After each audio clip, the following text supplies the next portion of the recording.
Friends, आ गया है Sunday और आज हम आपको बताने वाले हैं हमारी इस सीरीज का क्या नाम होने वाला है। लेकिन उससे पहले हम सबसे पहले थैंक यू कहना चाहेंगे अपने सब व्यूअर्स को जिनने हमें नाम सजेस्ट किए, क्योंकि आपके बगैर ये नाम पे अराइव करना या चूज करना नामुमकिन टास्क होता।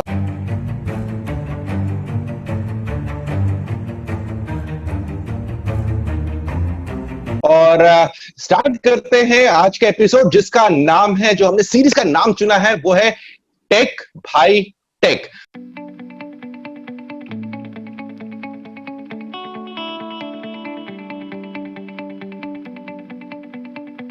मैं हूं संदीप, आपके अपने चैनल द मोबाइल इंडियन से। मैं हूं निमिष दुबे टेक पीपी से। और मैं नंद गोपाल indianexpress.com से। तो फ्रेंड्स, टेक भाई टेक में आज हम चर्चा करने वाले हैं एक ब्रांड जिसे सब लोग जानते हैं, वो है नोकिया। तो चर्चा स्टार्ट करने से पहले इसे हम बात करने वाले हैं कि नोकिया ने पहले क्या किया, आज के दिन में उसकी क्या हालत है, या ठीक है या बुरा है, और क्या क्या गलतियां की, क्या क्या अच्छे काम किए। लेकिन उससे पहले आपको बता दें, एक दौर था भारत में कि जब भी किसी को टूथपेस्ट लेना होता था ना, वो लोग ये नहीं कहते थे कि टूथपेस्ट दे दो, वो कहते थे भैया कोलगेट दे दो। किसी को जूता लेना होता था, वो कहता था भैया बाटा है। और वैसे ही एक दौर था जब लोग कहते थे अगर मोबाइल चाहिए तो नोकिया है कि नहीं है। उस टाइम से लेके अभी तक बहुत सारे उतार चढ़ाव आ चुके हैं, बहुत सारे बदलाव आ चुके हैं मार्केट में, और अब लोग मोबाइल को मोबाइल ही कहते हैं और फिर बोलते हैं हमें कौन सा ब्रांड खरीदना है। सबसे पहले बात करते हैं निमिष से। निमिष, नोकिया जिसको लोग जानते हैं आज एक स्मार्टफोन ब्रांड के तहत, उनके जो शुरुआती दिन थे वो तो कभी फोन में घुसे ही नहीं थे, वो तो किसी और इंडस्ट्री में घुसे थे। इसमें थोड़ी रोशनी डाली है। जहां तक मुझको पता है संदीप, काफी रोचक कहानी है। फोन्स में काफी बाद में आए थे, काफी पुरानी कंपनी है नोकिया की। कंपनी काफी पुरानी है। मुझे लग रहा है पेपर प्रोसेसिंग में थे, कई छोटे मोटे प्रोडक्ट्स में थे। फोन्स में तो ये 20वीं सदी के अंत की तरफ थोड़ा बहुत आए हैं। उससे पहले उनका तो मेन इन्वॉल्वमेंट था बाकी चीजों में, था नेटवर्क सेटवर्क में थोड़ा बहुत, टेक्नोलॉजी ओरिएंटेशन आ गया था 70 के दशक तक। लेकिन नोकिया फोन नाम की चीज जो थी वो शायद 90 के दशक में ही देखने को मिली है हम लोगों को। राइट। सो और निमिष, पिछले हफ्ते हम लोग बात करते हैं टीवीज में, तो टीवीज में भी एक भूमिका निभाई थी नोकिया ने, क्योंकि सलोरा जो टीवी था उनका जेवी था नोकिया के साथ एक टाइम पे। और सबसे पहले उन लोगों ने टीवी में भी अपने हाथ आजमा लिया। अभी भी हमें नोकिया के टीवी दिख रहे हैं, पर वो फ्लिपकार्ट बना रहा है, लेकिन उस टाइम पे नोकिया ने पूरा एकदम तन मन धन के साथ सपोर्ट किया था सलोरा को। हाँ, बट या नोकिया आप बोलोगे तो मेरे दिमाग में टीवी सबसे लास्ट में आएगा। क्योंकि इतना कुछ करते थे, फोन्स में था, नेटवर्क में था, सॉफ्टवेयर में भी था। इनफैक्ट काफी सारा सॉफ्टवेयर डेवलपमेंट्स उन्होंने किया है। और नोकिया का ओवरऑल स्मार्टफोन इकोसिस्टम पे जो इम्पैक्ट है वो हमने अब हम लोगों ने अभी सीरियसली देखा नहीं है, उसके बारे में सोचा नहीं है। क्योंकि उसके बारे में हम आई थिंक हमें डिस्कस करना चाहिए कि उन्होंने स्मार्टफोन इकोसिस्टम के लिए क्या किया। एक जो इतने सारे ऐप डेवलपर्स अभी आपको देख रहे हैं, अभी आप देख रहे हैं स्मार्टफोन सेक्टर में, उसमें से काफी सारे नोकिया के फीचर फोन्स के लिए बनाना शुरू किए थे, और वो एक इकोसिस्टम को भी इन्होंने स्पॉन किया है इन अ वे। बिल्कुल। सबसे पहले बात कर लेते हैं, फोन्स की ही बात कर लेते हैं, और बात करते हैं कि जब आजकल जैसे देखा जाए, आज के दौर में सब लोग बात कर रहे होते हैं कि हमारे फोन में ये गेमिंग कैपेबिलिटी है, वो गेमिंग कैपेबिलिटी है, या फिर कहते हैं कैमरा परफॉर्मेंस ऐसी है, हमने ये कर दिया वो कर दिया। पर एक्चुअली देखा जाए इन दोनों क्षेत्र में, इन दोनों सेगमेंट्स में नोकिया ने बहुत पहले कदम रखे थे। और खासकर जब उनने मोबाइल फोन में गेम ला दिया था, snake one of the most popular game बन गया था। और उसके बाद फिर एंगेज फोन लेकर आए थे, उसका भी काफी ज्यादा मार्केट में अच्छा रिस्पॉन्स आया था। निमिष, आप क्या कहना चाहेंगे गेम्स के बारे में, जो गेम्स लेकर आए थे नोकिया अपने फोन्स में? देखिए, एंगेज से तो मैं काफी एक तरह से जुड़ा था अनौपचारिक तरीके से।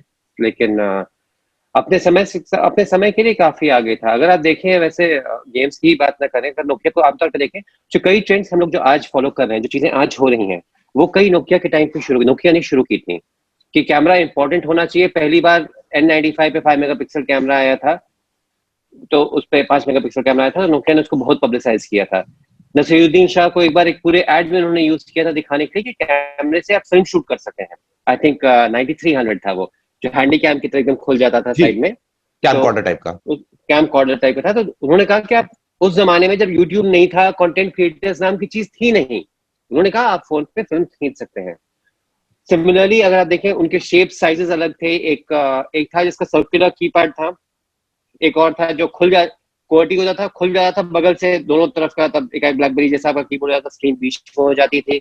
एनगेज की तो आपने बात की ही की कि आपका एकदम कंसोल की तरह जैसे आजकल स्विच होता है कि बीच में आपके कंट्रोलर साइड में है और बीच में आपकी स्क्रीन है।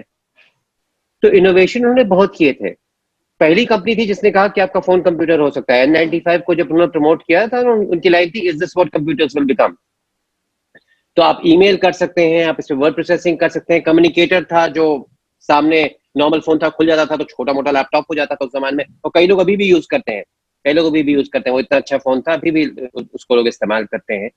और बड़ी स्क्रीन नाम की चीज, जो अब सब लोग कह रहे हैं अरे इतनी बड़ी स्क्रीन है, इतनी बड़ी स्क्रीन है। जनाब, नोकिया कम्युनिकेटर आपको दे रहा था बड़ी स्क्रीन, 4 इंच की का डिस्प्ले उस जमाने में बहुत बड़ा डिस्प्ले माना जाता था। और जैसे जैसे नंदगोपाल ने कहा, उन्होंने इकोसिस्टम पे भी काम किया था। तो जैसे एंगेज शुरू में एक फोन था, उसके बाद उन्होंने जब फोन से हट करके इन्होंने से इकोसिस्टम भी बनाया कि आप वहां से डाउनलोड कर सकते थे गेम्स। गेमिंग पे काफी इन्होंने कोशिश बहुत की थी। हाँ, एंगेज में एक दो डिजाइन फ्लॉज थे, जैसे आप उसको ऐसे कान पे रख के कॉल नहीं कर सकते थे, आपको ऐसे रखना पड़ता था पहले एडिशन वाले को। आपको एक्चुअली साइड को कान पे रखना पड़ता था, जो देखने में काफी अटपटा था। और हमने जब पॉइंट आउट किया अटपटा है, तो लोगों ने कहा नहीं बहुत ट्रेंडी लगेगा, अलग लगेगा। लोगों को पसंद नहीं आया, लेकिन इनोवेशन नोकिया ने बहुत किया था। आजकल हम लोग जो कहते हैं कि सारे फोन एक जैसे दिख रहे हैं, नोकिया के टाइम पे नोकिया के पास कम से कम 10 ऐसे फोन थे जो अजीबोगरीब थे। आपको शायद पसंद ना आए, लेकिन अलग थे। राइट। सो नंदू, यहाँ पर जैसे निवेश बता रहे थे कि फोन्स के डिजाइन में काफी इनोवेशंस किया, नए नए फीचर्स लाने की कोशिश की, तो एक दो फीचर्स और थे जिनने उन पे काम किया था, और अब उसके लिए बहुत सारी कंपनियां स्टैंड अलोन काम कर रही हैं। वो है म्यूजिक और मैप्स। इन दोनों में भी काफी ज्यादा स्ट्रांग थे, और एक नॉर्मल 3-4 हजार रुपए के फोन खरीदने वाले कंज्यूमर को भी फीचर्स मिलते थे। तो नंदू, आपको इस डेवलपमेंट के ऊपर क्या लगता था? नहीं, मैप्स पे उन्होंने काफी किया। इनफैक्ट एक ऐसा टाइम था इंडिया में भी जब नोकिया के मैप्स जो हियर मैप्स थे, वो गूगल के ऑलमोस्ट सिमिलर माना जाता था। और कुछ चीजों में उनका डेप्थ जो था कि मतलब आप ज्यादा डिटेल में जा सकते थे, वो नोकिया का ज्यादा था गूगल से। गूगल के कुछ रेगुलेटरी इश्यूज में फंस गए थे, और लेकिन नोकिया सिंस लोकली वो कर रहा था और वो सैटेलाइट बेस्ड नहीं था, तो नोकिया के पास ज्यादा डीप डाइव था उस टाइम पे। लेकिन एक चीज जो मैं कभी नहीं भूलूंगा, नोकिया के पास मेरे ख्याल से 2009 में ये शायद उन्होंने उनका एक सॉफ्टवेयर लेके आया था जो हियर के साथ यूज कर रहे थे, और वो फर्स्ट एक्चुअल यूज केस वाला ऑगमेंटेड रियलिटी ऐप था। उसमें आप उसको उसके थ्रू देख सकते थे। लेट्स से कि आप खान मार्केट में हो या किसी मार्केट में, आप ऐसे देख रहे, आपको दिखेगा कि अच्छा ये शॉप कौन सा है, ये शॉप कौन सा है, इंडिया गेट उस तरफ है। वर्चुअली आपको दिखता था वो, वर्चुअल टैगिंग किया था उसका। स्ट्रीट व्यू ऐसे कुछ नाम था उसका, मैं ठीक से याद नहीं आ रहा है, बहुत साल हो गया। लेकिन बहुत ही इनोवेटिव चीजें उन्होंने किया था उसमें। और आपने म्यूजिक की बात की, म्यूजिक में भी कि आप डाउनलोड कर सकते हो म्यूजिक को विद इन द सिस्टम, वो भी उन्होंने ट्राई किया था पहली बार। आई थिंक ओवी म्यूजिक था, निमिष उसका नाम। काफी इनोवेशन उस पर किया था। बट उस टाइम पे जब स्मार्टफोन बहुत पॉपुलर हो रहे थे, उस टाइम पे कोई अगर म्यूजिक फोन प्रेफर करता था तो वो सोनी का वॉकमैन फोन लेता था। एंड नोकिया मुझे लगता था कि शायद थोड़ा सा सेकंड फिडल खेलता था उस मार्केट में म्यूजिक के सेंस में। नाउ एक और चीज जो मैं पहले बोल रहा था कि गेमिंग पे आपने स्नेक गेम की बात की। भाई, इससे बोरिंग गेम तो मैंने जिंदगी में नहीं खेला है, मतलब। और मुझे याद है, मेरे बहुत साल पहले अकेले रात को बैठ के कुछ नहीं करना होता था, रात को नाइट शिफ्ट खत्म करके नींद आने के लिए सिर्फ मैं उसके लिए वो गेम खेलता था कि मुझे नींद आ जाए यार। थोड़ा हिप्नोटिक इफेक्ट भी होता था कि वो स्नेक ऐसे ऐसे ऐसे घूम रहा है ना। वो गर्मी में बैठ के चंडीगढ़ में छत पे मैं यही खेलता था कि ताकि नींद आ जाए मुश्किल कैसे भी, वो है ना। तो मुझे वो गेम बिल्कुल पसंद नहीं आया। लेकिन बहुत कम लोग जानते हैं कि गेमिंग इसमें one of the biggest successes था एंग्री बर्ड्स। एंग्री बर्ड्स भी फिनलैंड से आया है, और एंग्री बर्ड्स के फाउंडर्स को आप देखोगे तो वो वही लोग थे जो नोकिया में काम करते थे। तो वो इकोसिस्टम अभी आप देखोगे बहुत सारे गेमिंग कंपनीज का एक फिनलैंड से एक लिंक है, और वो उसकी वजह से है। नाउ इंडिया में भी आप देखोगे, इंडिया में एक कंपनी था twist mobile, right. Twist mobile को भी नोकिया ने बहुत, मतलब नोकिया का सबसे बड़ा गेम डेवलपर था एक टाइम पे वो, और एप्स भी डेवलप करते थे। उनके कुछ कैमरा एप्स भी थे जो बहुत पॉपुलर थे प्री स्मार्टफोन एरा में। ट्विस्ट मोबाइल तो प्योरली इंडियन कंपनी था और इंडोर बेस्ड कंपनी था, राइट। तो वैसे अब इंडिया का एक एंगल और है जो बहुत कम लोग जानते हैं। अभी हम लोग स्मार्टफोन मैन्युफैक्चरिंग के बारे में सब बहुत बात करते हैं कि आत्मनिर्भर बनना चाहिए और ये सब। नोकिया जब दुनिया का सबसे बड़ा मोबाइल फोन प्रोड्यूसर था, इंडिया सबसे बड़ा मोबाइल फोन मैन्युफैक्चरिंग सेंटर था, राइट। नोकिया के मैक्सिमम फोन्स इंडिया में बनता था, पूरा दुनिया में एक्सपोर्ट होता था, चेन्नई में बनता था। दुनिया का सबसे बड़ा मोबाइल फोन फैक्ट्री इंडिया में था, चाइना में नहीं था। चाइना ने वो एडवांटेज लिया स्मार्टफोन एरा में, बट प्री स्मार्टफोन एरा में वो इंडिया के पास था। और ये लोग बोलते नहीं है, मतलब नोकिया ने वो सेटअप किया था। इनफैक्ट फॉक्सकॉन वही उसी फैसिलिटीज पे अभी काम करना शुरू किया है जहां पे एप्पल फोन्स बनेंगे या बनना शुरू हुआ है, और शायद एप्पल और बाकी फोन्स को भी बनाएंगे। वो एक ब्रांड से टाइड नहीं होता है फॉक्सकॉन। बट ये बहुत इंटरेस्टिंग चीज है। तो इन्होंने बहुत कुछ किया है इकोसिस्टम को, लेकिन वो जैसे लाइक इन इंडिया जैसे कंट्री उसको आगे नहीं ले पाए। राइट, बिल्कुल। निमिष, यहां पर एक सवाल उठता है कि एक भाई साहब थे एलोप, वो उनने ज्वाइन किया था नोकिया, और उसके बाद उनने पूरी मतलब जैसे कहते हैं ना, पूरी कायनात उनके सपोर्ट में आ गई इस कोशिश में कि जो नोकिया है वो माइक्रोसॉफ्ट के साथ एलोप हो जाए। आपकी इसमें क्या प्रतिक्रिया है? अरे ये तो काफी ही कहते हैं कंट्रोवर्शियल चीज है, विवादास्पद चीज है। उस पर अभी तक लोगों को क्या हुआ है शायद हम लोगों को 10-20 साल बाद पता चलेगा। लेकिन हाँ, इसमें कोई शक की बात नहीं है कि नोकिया जब टच स्क्रीन फोन जब आए, खासकर से जब आईफोन से शायद उनको उतना फर्क नहीं पड़ा, क्योंकि जब एंड्रॉइड आया था तो फोन के दाम नीचे का एक आ गए। क्योंकि आईफोन जो था वो तो 30,000 के आसपास था भारत में जब आया था, 30,000 जमाने में हुआ करता था। तो उस समय मुझे याद है हम लोगों ने बात की थी, आई थिंक देवेंद्र किशोर भाई साहब होते थे नोकिया के, उनसे हमने कहा था आपको थ्रेट लगता है? क्या नहीं, ठीक है N95 को कंपटीशन देगा, N96 को कंपटीशन देगा, लेकिन उतना बड़ा थ्रेट हम लोग के नहीं है। लेकिन जब एंड्रॉइड आया तब पूरा सिस्टम चेंज होने लगा, और तब उनको एक टच इंटरफेस की जरूरत थी। शुरू में इन्होंने इसको प्रोवाइड करने की कोशिश की अपने सिम्बियन इंटरफेस पे, जिससे आपने अगर याद होगा तो नोकिया एक्सप्रेस म्यूजिक 5800 था, वो उनका एक टच स्क्रीन फोन था जो बैटमैन में भी यूज किया था, डार्क नाइट में यूज किया था उन लोगों ने प्रमोट करने के लिए। कोड नेम उसका ट्यूब था। तो फोन चला काफी था, लेकिन उसमें इश्यूज काफी आए। और सिम्बियन में एक खास प्रॉब्लम ये होती थी कि जिसने भी नोकिया फोन इस्तेमाल किया है वो आपको बता देगा 2010-11 के पहले, अगर आपने ज्यादा मैसेज आपके पास आ गए, आपका फोन स्लो डाउन कर जाएगा। 40 से 50 SMS ज्यादा अगर आपके आ गए, आपका फोन स्लो डाउन हो जाता। आपके पास 250 ईमेल आ जाए, फोन स्लो डाउन नहीं करेगा। 50 SMS आ जाए, आपका फोन स्लो डाउन। ओके निमिष, यानी कि दिवाली और न्यू ईयर पे नोकिया का फोन आपके लिए काफी हानिकारक हो सकता था।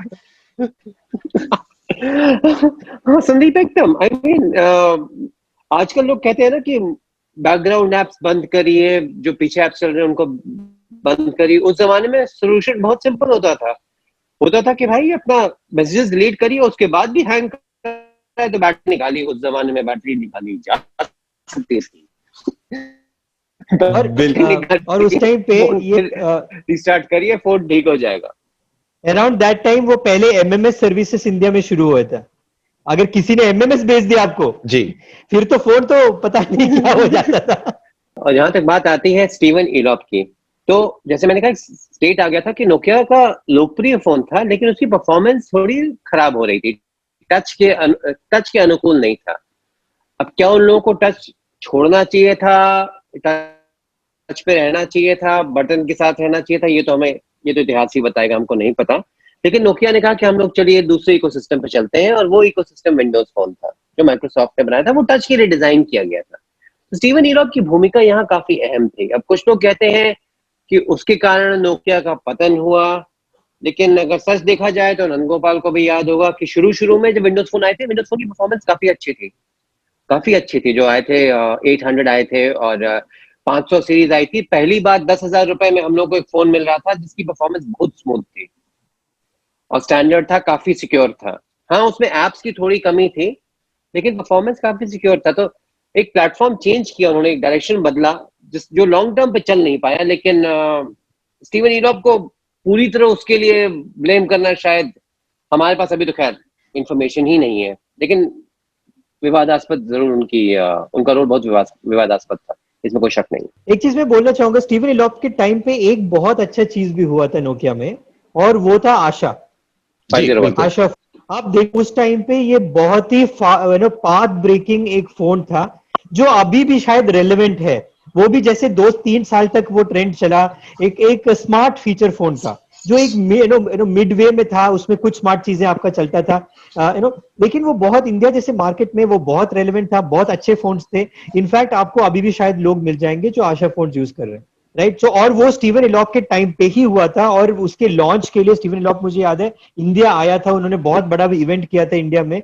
वो फोन इंडियन मार्केट के लिए बनाया गया था, उसका software development mostly Indian market में किया गया था, उसका R&D, क्योंकि वो लो बैंडविड्थ नेटवर्क जो उस टाइम पे इंडिया में थे उसमें कैसे काम करेगा, इंडियन यूजर्स की क्या रिक्वायरमेंट्स होगी।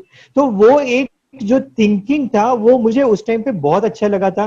प्रोडक्ट भी काफी अच्छा था, राइट। वो एट द एंड, और वो सिम्बियन से थोड़ा बाहर भी जा रहा था, राइट। सो वो एक एक प्रोग्रेशन था, उसको काफी उसको फॉलो अप नहीं कर पाए, राइट। और वो जो लूमिया फोन्स भी आप देखोगे 2-3 साल पहले तक तो अच्छा एक ऑप्शन था आपके पास, राइट। और उसके बाद माइक्रोसॉफ्ट का भी मूड खत्म हो गया उसमें कि अभी इसमें ये नहीं करना है। ये जो विंडोज फोन का कॉन्सेप्ट था वो एकदम खराब नहीं था। इनफैक्ट मुझे लगता था शायद विंडोज जो टाइल बेस्ड विंडोज का यूआई था वो फोन पे ज्यादा अच्छा था मैक पीसी से, और उनका कॉन्सेप्ट ये था कि सिमिलर एक्सपीरियंस देंगे पीसी में और विंडोज फोन पे। फोन और पीसी में तो आई डोंट नो, मेरे जैसे यूजर अभी भी है वो, अगर आप विंडोज यूज करते हो, कौन जाता है टाइल मेट्रो जो टाइल्स पे जो वो लोग बोलते थे, कोई नहीं जाता उस पे, बिल्कुल आधी अधूरी दीवार लगती है वो और लेकिन फोन पे वो एक अच्छा यूज केस था फोन पे, क्योंकि आप देखोगे अभी भी आपको iOS में और एंड्रॉयड में वो इफेक्ट नहीं है कि आपका एक टाइल पे उसका अपडेट भी दिखता है, जो अभी शायद iOS 14 में थोड़ा बहुत करने की कोशिश किया है कि आप बड़ा वाला दिखाओगे तो उसमें आपको दिखेगा कि कौन सा टाइल में ही थोड़ा सा आपको इन्फॉर्मेशन मिलेगा। लेकिन विंडोज ये बहुत टाइम पहले करता था। तो कुछ बहुत जो मोबाइल में आप फोन देख के आपको 4-5 चीजें पता चल जाता था, ये सब अच्छा था उसका। और अगेन ब्लैकबेरी का भी उस टाइम पे एक डाउनस्लाइड शुरू हो गया था, तो अगर आपको एक सिक्योर फोन चाहिए था आपके पास विंडोज का ही ऑप्शन था। आजकल लोग सिक्योरिटी ऑन फोन पे ज्यादा बात नहीं करते हैं और उसमें एक डिफॉल्ट विंडो iOS हो गया है, लेकिन ये अभी भी एक प्रॉब्लम है जो हम क्लियरली सॉल्व नहीं कर पाए। नाउ एक चीज जो मैं नोकिया, और ये नोकिया में ही बहुत सीनियर लेवल पे किसी ने मुझे एक बार समझाया था, ऑफ द रिकॉर्ड था थोड़ा बहुत, तो मैं कोट नहीं कर सकता हूं, लेकिन नोकिया के साथ क्या प्रॉब्लम हुआ, तो वो कहते थे कि नोकिया बहुत ही ओल्ड वर्ल्ड थिंकिंग वाला एक कंपनी था, कि करना वो एक यूरोपियन माइंडसेट होता है डिजाइन में, क्वालिटी में, प्रोडक्शन में, कि करेंगे तो बेस्ट पॉसिबल करेंगे। और वो उनको पता उनको वो बहुत लेट रियलाइज हुआ कि शायद स्मार्टफोन इरा में वो शायद चल नहीं सकता है, राइट। जब सैमसंग 6 महीने में एक फोन को कॉन्सेप्ट से लेके उसका फाइनल प्रोडक्ट तक लेके आते थे, नोकिया को 18 मंथ्स लग रहा था। तो उसमें क्या है कि अगर अभी आप एक फोन पे काम शुरू कर रहे हो, तो उस टाइम पे आपके दिमाग में कुछ प्रॉब्लम्स है जिसको आप सॉल्व करना चाहते हो, कुछ फीचर सेट्स है जिसको आप सॉल्व करना चाहते हो। लेकिन 18 महीने बाद जब तक वो प्रोडक्ट आ जाता था मार्केट में, तब तक वो इको से आपका जो प्रॉब्लम वाला सेट्स था वो चेंज हो गए थे, तो आपका फोन थोड़ा आउटडेटेड लगता था, राइट। सो ये एंड्रॉइड फोन और स्मार्टफोन के आने का एक इम्पैक्ट ये भी था कि आपका जो टेक रिफ्रेश है वो बहुत जल्दी होने लगा। जो पहले कुछ साल में आपको टेक रिफ्रेश होता था, आपको लगता था कि एक फोन आपने इस साल खरीदा है, 2 साल तक वो रेलेवेंट रहता है। अभी आप देखोगे 6 महीने भी नहीं है, राइट। तो नोकिया इसमें थोड़ा स्लो हो गया था, राइट। और जो दूसरा चीज जो हमने शायद लास्ट इसमें भी डिस्कस किया, ये डुअल सिम वाले गेम में थोड़ा स्लो हो गए थे ये लोग।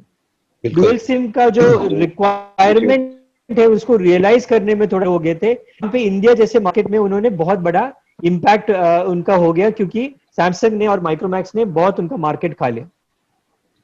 बिल्कुल बिल्कुल। और यहाँ पर एक चीज देखा जाए तो कंट्रोवर्सीज भी काफी जुड़ी हुई थी नोकिया के साथ, मतलब विवादों में घिरा हुआ था। एक बार तो ये भी विवाद आ गया था, सिम तो एक चीज खाई, लेकिन जो बैटरी को लेके उनकी बैटरी में मैल फंक्शन आ गए थे और काफी ज्यादा विवाद हो गया था। लेकिन एक चीज जो मुझे याद है, क्योंकि उस टाइम पे आई थिंक नंदू, मैं और निमिष, हम तीनों ज्यादातर ग्राउंड रिपोर्टिंग ज्यादा करते थे उस टाइम पे, तो हमने देखा था कि मार्केट में उनका रिस्पॉन्स क्या था। अब तो ऑफिस में बैठ के ज्यादातर काम होता है, फोन पे काम होता है, लेकिन तब का माहौल ही डिफरेंट था। नंदू, कुछ याद है आपको समय, आपको कैसी फीलिंग हुई थी वो, अगर कंपेयर करेंगे जो अभी रिसेंटली, एक नॉट रिसेंटली, थोड़ा टाइम के बैटरी का एक को प्रॉब्लम हुई थी सैमसंग के साथ, दोनों के मैनेजमेंट में आपको क्या डिफरेंस लगी? देखो एक चीज मैं थोड़ा सा आई थिंक है ना पॉलिटिकली इनकरेक्ट बात करने जा रहा हूँ। एक टाइम पे जब नोकिया उसका यू नो इंडियन मार्केट में एकदम डोमिनेंट था, वो डोमिनेंस जो है ना वो अभी भी कोई प्लेयर रिक्रिएट नहीं कर पाया है। मेरे ख्याल से 51-52% तक उनका मार्केट शेयर था। आई थिंक 52 तक उनका मैक्सिमम गया था, 51 तक।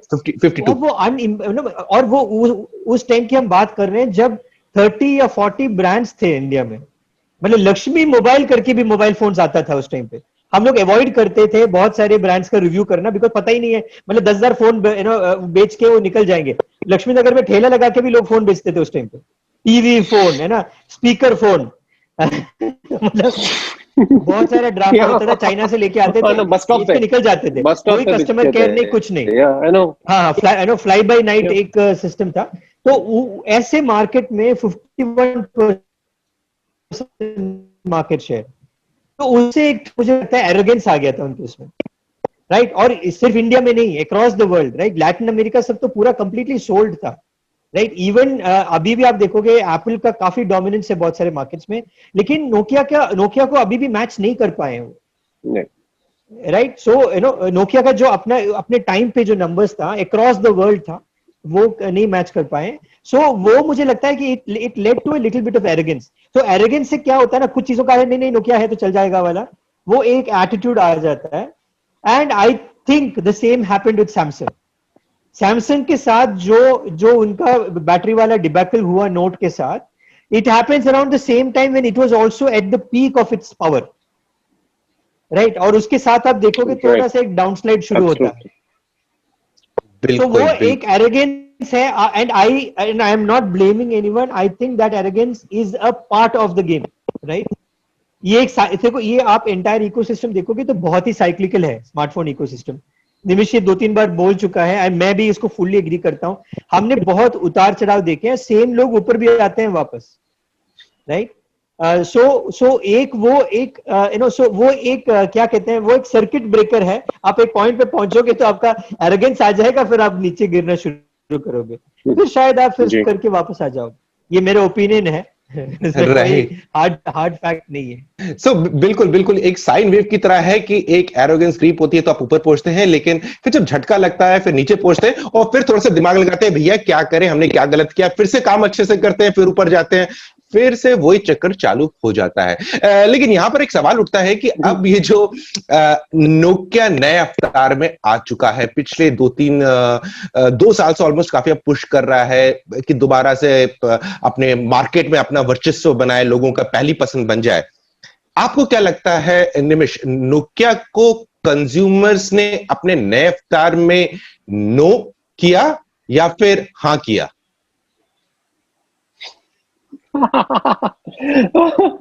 अभी तक तो संदीप, अगर मार्केट शेयर देखा जाए तो अभी तो नो ही किया है, क्योंकि अगर हम देखें तो जो टॉप 5 है वो लगभग 1-1.5 साल से बदले नहीं है। आपके 5 टॉप 5 जो फोन्स आपके ब्रांड्स आपके भारत में है, आपका Xiaomi है, आपका सैमसंग है, वीवो है, ओप्पो है और रियलमी जो आ गया है।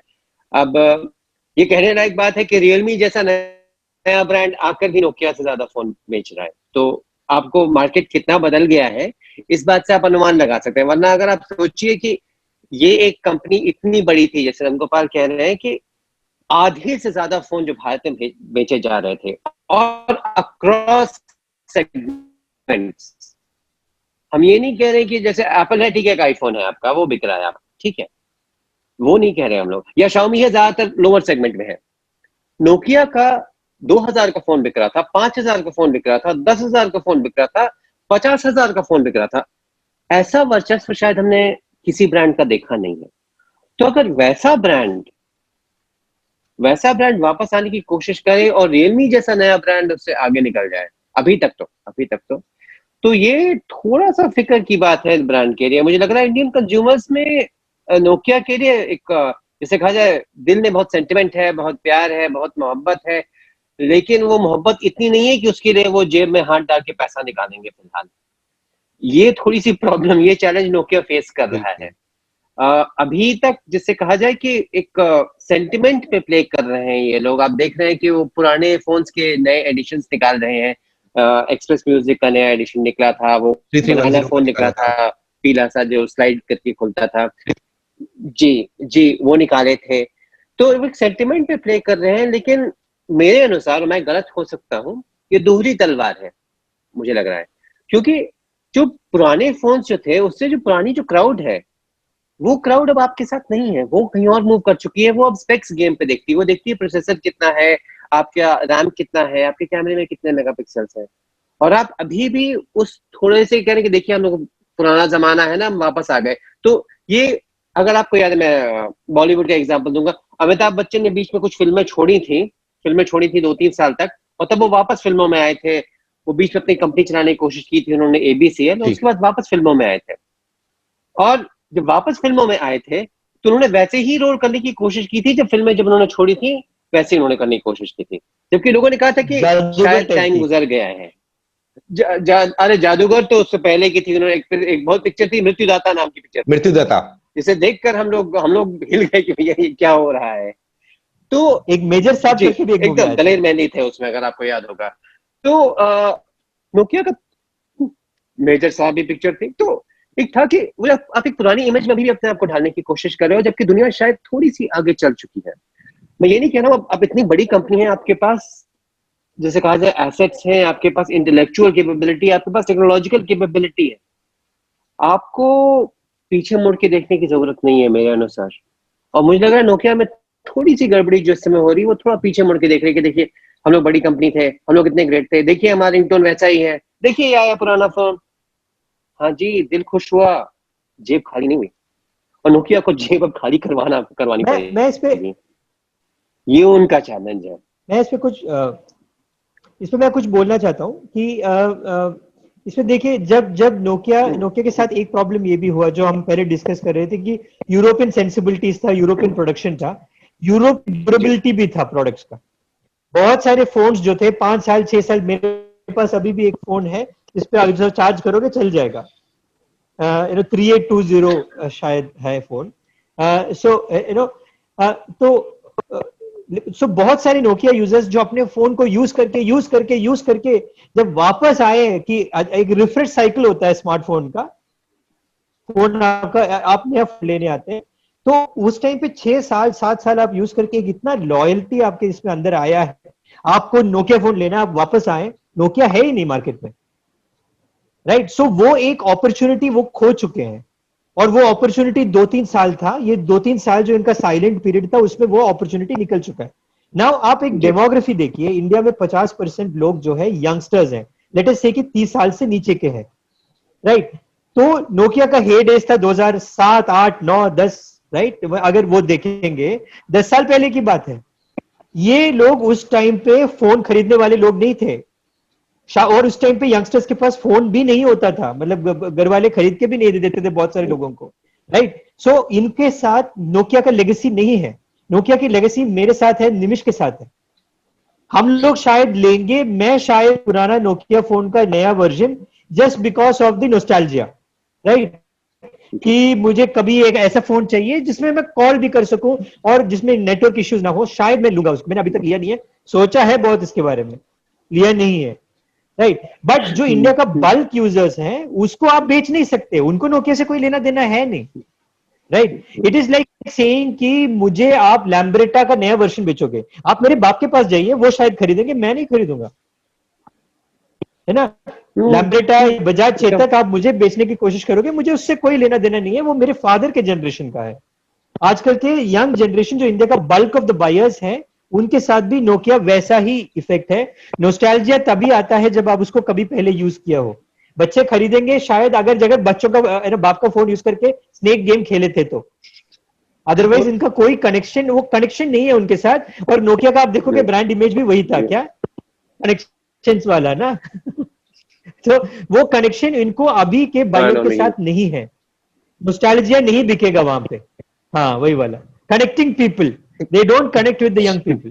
Connecting people, I know, true, right. तो यहां पर अगर देखा जाए तो जो आपने बात की बिल्कुल सही है, क्योंकि अभी पिछले कुछ 3 महीनों से थोड़ा सा लोगों के बीच में नोकिया नाम वापस उछलने लगा। उसका रीजन ऑब्वियस है, इंडिया चाइना कॉन्फ्लिक्ट चल रहा है, एंटी चाइना सेंटिमेंट से इधर 2-3 नाम उभर के आते हैं, सैमसंग आता है, नोकिया आता है। सैमसंग के प्रोडक्ट्स रेगुलरली लॉन्च हो रहे हैं, नोकिया तैयारी कर रहा है एक के बाद एक प्रोडक्ट्स लॉन्च करने की। लेकिन जब तक एक 2-3 चीजें हैं जिसपे ये अपने आप को सुधारेगा नहीं, जो एक नॉर्मल कंज्यूमर, जो यंग कंज्यूमर, जो इस टाइम पे मेन बायर है, वो देखता है फोन खरीदने के लिए, तब तक शायद उनके लिए आगे का रास्ता कठिन हो सकता है। तो अब बात कर लेते हैं फाइनली इस सेगमेंट में कि कौन सी 3-4 चीजें हैं जो नोकिया को अभी सुधारनी चाहिए अगर उन्हें अपने पुराने मुकाम की एक झलक वापस देखनी है। तो निमिष, आपसे स्टार्ट करते हैं।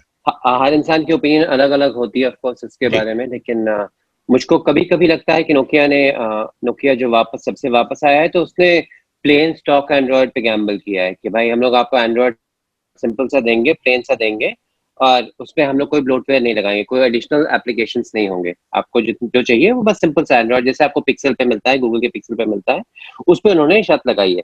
अब मुझे लग रहा है फिर दूसरी बार मैं वो मुहावरा इस्तेमाल कर रहा हूँ, ये फिर एक तरह से दोहरी तलवार है, क्योंकि अगर आपने स्टॉक एंड्रॉयड दे दिया है, तब आप फोन पे ऐड नहीं कर सकते। आपके पास हार्डवेयर नहीं है जो एक Xiaomi या Realme के पास है, ठीक है, आपके पास उतना पावरफुल प्रोसेसर नहीं है, आपके पास उतना पावरफुल कैमरा शायद पेपर पे नहीं है, तो आप एक्सपीरियंस कंट्रोल कैसे कर सकते हैं? आप एक्सपीरियंस कंट्रोल कर सकते हैं अगर आप कुछ अलग दे रहे हो, लेकिन आपकी जो एक्सपीरियंस है वो बहुत प्लेन है।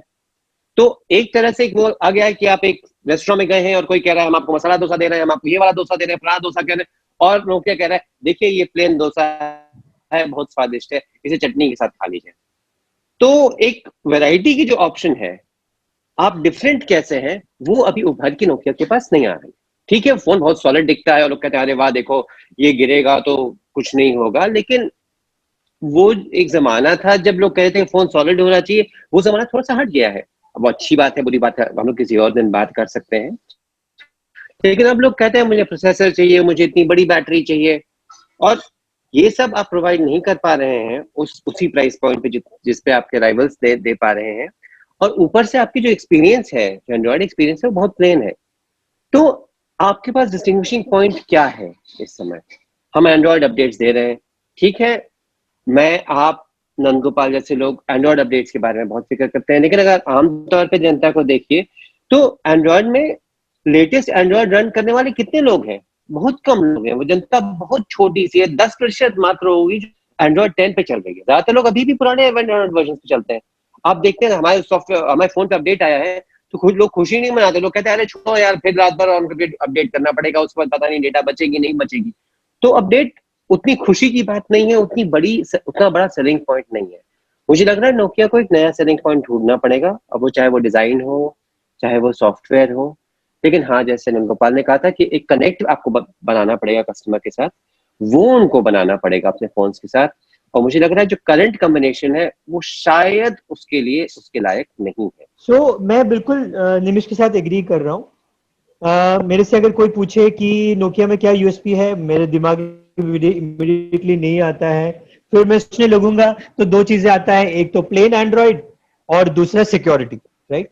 अब प्लेन एंड्रॉइड में प्रॉब्लम ये है कि वो प्लेन है ना, सो और वो एक यूनिक सेलिंग पॉइंट नहीं है, राइट। मतलब आप ये नहीं बोल सकते कि प्लेन डोसा मैं सबसे बढ़िया बनाता हूं, राइट, वो at the end of the day वो प्लेन ही है, राइट। सो वो एक यूनिक सेलिंग पॉइंट नहीं है, और वो बाकी लोगों ने भी खेला है, मोटो का भी यही गेम है इन अ वे, राइट। तो वो इनफैक्ट आप देखोगे OnePlus भी मोर और लेस उसी पे क्लेम करता है, वो अपने ट्वीक्स लेके आता है, उतना ट्वीक तो नोकिया में भी है, राइट। सो मतलब वैनिला पे आप बेच नहीं सकते, आपको थोड़ा सा ये करना पड़ेगा। नाउ आपको ये देखना पड़ेगा कि आप यंगर क्राउड के पास कैसे जाओगे। हाँ, वो उसके लिए आपको थोड़ा सा गिमिकरी का भी कोशिश, गिमिकरी भी करना पड़ेगा। और निमिष ने बोला, अगर मुझे आप इमीडिएटली पूछोगे तो लूमिया के टाइम पे नोकिया के एक यूनिक आईडी होता था, एक डिफरेंशिएटिंग डिजाइन था। वो कलर्स जो लेके आए थे, वो कलर्स अभी नहीं है किसी के पास। फॉर इंस्टेंस मुझे लगता है शायद वो इस नोकिया के पास उसके राइट्स नहीं है वो यूज करने का, यूनिबॉडी डिजाइन और वो जो कलर एक पैलेट होता था ब्राइट कलर्स का, वो अभी मार्केट में नहीं है अवेलेबल, राइट। अभी आपने देखा सैमसंग नोट 20 में जो ब्रॉन्ज लेके आया है, एकदम डिफरेंशिएटिंग कलर है, क्योंकि बाकी सारा थोड़ा सिमिलर लगने लगा है लोगों को। तो आप कलर्स पे प्ले कर सकते हैं, कवर्स पे प्ले करते हैं, मतलब सिंपल चीजें हैं, बट आपको कुछ ना कुछ करना पड़ेगा जो आप यंग क्राउड के साथ कनेक्ट करोगे, और वो रणवीर सिंह नहीं लेके दे सकता आपको। वो सब तो आपको लगता है कि मतलब ये नहीं कह रहा हूं कि नोकिया का रणवीर सिंह है, बट आई एम सेइंग कि कोई स्टार से आप ये सब नहीं कर सकते, आपको प्रोडक्ट में यूटिलिटी लेके आना पड़ेगा। फॉर इंस्टेंस नोकिया का गेमिंग वाला ये देखिए, अगर वो एक पबजी फोन लेके आए फॉर इंस्टेंस, शायद बिक जाए, है ना, प्योरली बोले कि हमारे पास एक पबजी फोन है ना। तो इस टाइप का कुछ आपको करना पड़ेगा, ये तो बट आपको यंग क्राउड के साथ कनेक्ट करना पड़ेगा। आप बहुत ज्यादा जेरियाट्रिक क्राउड को देख रहे हैं, हमारे मेरे और निमिष के और इसके लोगों को, they are not the people who are going to buy. Right तो सुबह आपकी एक बात निकल के आ रही है, अगर नोकिया को अपना पुराना मुकाम वापस चाहिए, उसे आगे बढ़ते हुए ऐसा काम करना चाहिए कि वो हर एक काम को डंके की चोट पे जाके बोल सके कि भैया ये मेरे फोन में ये चीज अच्छी है, ये अच्छी है, सबसे बढ़िया है, और एक एक चीज से फोकस करे। और साथ में ये भी याद रखिए कि जो मैक्सिमम क्राउड है, लोग कहते हैं कि स्पेक्स की तरफ देखना नहीं चाहिए, कुछ नहीं देखना चाहिए। मैक्सिमम लोग जो फोन देखते हैं, चाहे वो स्पेक्स को समझे या ना समझे, वो स्पेक्स के नंबर देखेंगे और साथ में प्राइस देखेंगे। वो सबसे पहले जो स्टार्ट करेंगे अपना फोन की खरीदारी, वो कहेंगे मेरे पास 15,000 रुपए हैं, ये मेरी स्टाइपेंड हो सकती है, मेरी सैलरी हो सकती है, या एक बार जैसे नंदू ने कहा था डैड्स गिफ्ट, वो हो सकता है, वो मुझे खर्च करना है। 15,000 रुपए सिलेक्ट कर लिए, उसमें देख लिया क्या क्या ऑप्शन है। अगर आप उसमें फिट नहीं आ पा रहे कॉम्पिटिटर्स के सामने, तो कंज्यूमर आपकी तरफ रुख नहीं करेगा।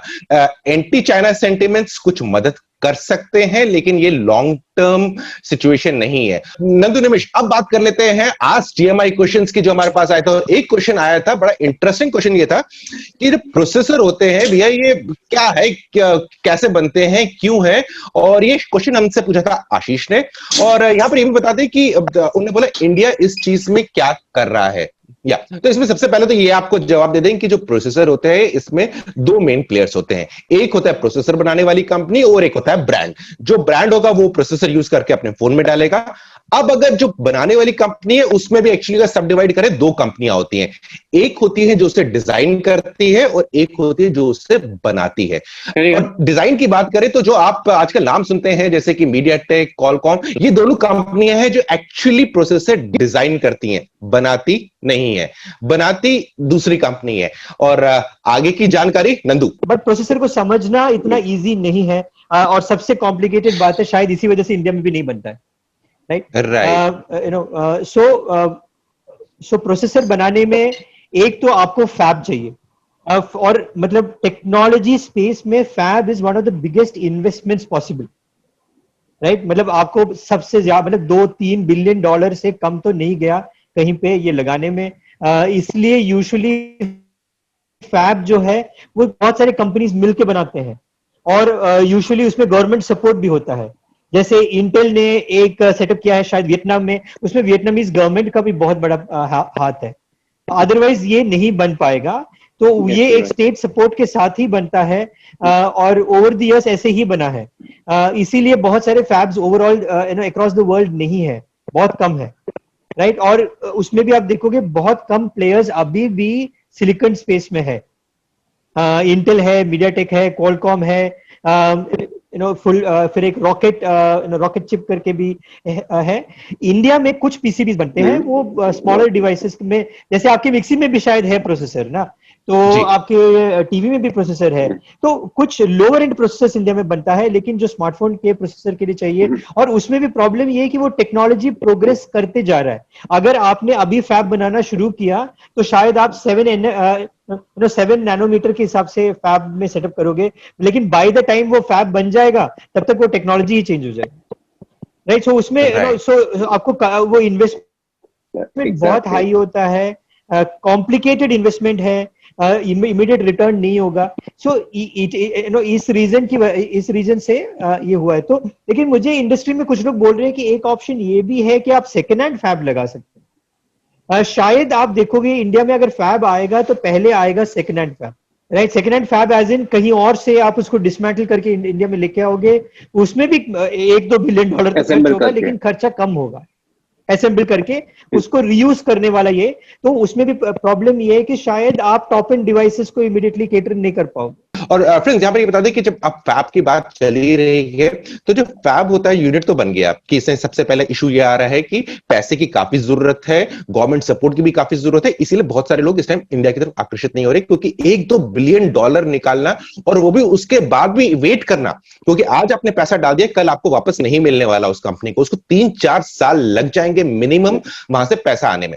फिर उसके बाद जरूरत पड़ता है कुछ मटेरियल जो बनाने के लिए जरूरत पड़ता है, जैसे सिलिकॉन यूज पड़ता है आपको, उसके बाद डिफरेंट आपको एलिमेंट्स मिलते हैं, और उनमें से बहुत सारा माल अभी इंडिया में नहीं है। इवन जहां जहां पर भी ये फैब यूनिट्स हैं, जैसे कि आपका ताइवान ले लीजिए, जहां पर टीएसएमसी का है, वो लोग भी बहुत सारी चीजें बाकी कंट्रियों से इंपोर्ट करवाते हैं रॉ मटेरियल्स, और टीएसएमसी वो कंपनी है जो मीडियाटेक के लिए प्रोसेसर्स बनाती है। तो अब सवाल ये उठता है कि इसमें सबसे ज्यादा योगदान किसका रहा है? जी हाँ, यहां पर चाइना थोड़ा सा आगे बढ़ के आ रहा है, क्योंकि जो थोड़े बहुत एलिमेंट्स यूज होते हैं सेमीकंडक्टर बनाने में, वो चाइना से आ रहे हैं। इसीलिए अभी बाकी जगह पे भी काम चल रहा है कि एलिमेंट्स और कहां से जुगाड़ कर सके, और जो सिलिकॉन जो सबसे मेन भूमिका निभाता है आपका आईसी बनाने में, उसका भी जुगाड़ किया जा रहा है। क्योंकि ऐसा नहीं है कि आप गोवा के बीच में जाइए, वहां से रेत उठाइए, उसी में सिलिकॉन बन जाएगा, ऐसा कुछ नहीं होगा। उसको प्रोसेस किया जाता है, उसकी क्वालिटी चेक की जाती है, उसकी प्योरिटी एक इंडेक्स होता है, उसको चेक किया जाता है, और एक पर्टिकुलर सिलिकॉन है वो यूज होता है फैब को बनाने के।